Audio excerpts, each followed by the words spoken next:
So right now we're just going to give a brief education on standing posture alignment. And this is most easily understood if you approach it looking from the side. There are 5 landmarks on the human body that should be lined up in a vertical line. And for a lot of people, these 5 points are kind of more in a zigzag type shape.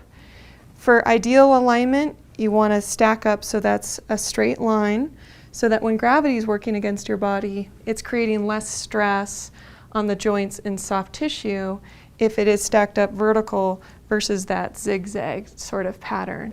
So if we look at Ashley, she's demonstrating how a lot of people stand. And so if we find those 5 points, you can see what I'm talking about.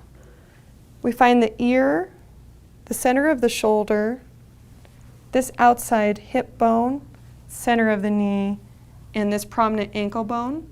Those 5 points should be stacked up in a vertical line. And the way she is right now, you can see that her hips are in front of that ankle bone. Her knees are bent and off of that vertical alignment. Shoulders are behind hips and ears are in front of shoulders.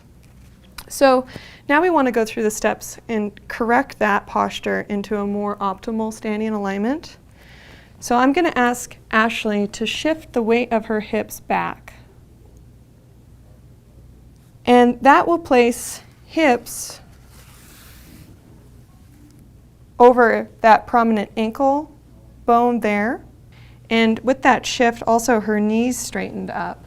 So now she's standing with straight legs, and that center of the knee joint is more in line with that vertical line. The last thing to correct then is this upper half.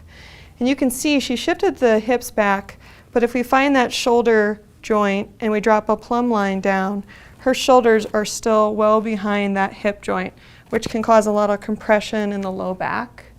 So I'm going to ask Ashley to settle her ribs down and relax that so she doesn't have to stand with her shoulders propped up with that sort of stress. She can just relax her ribs down and in, and then that centers shoulders over hips. We're getting that straight line.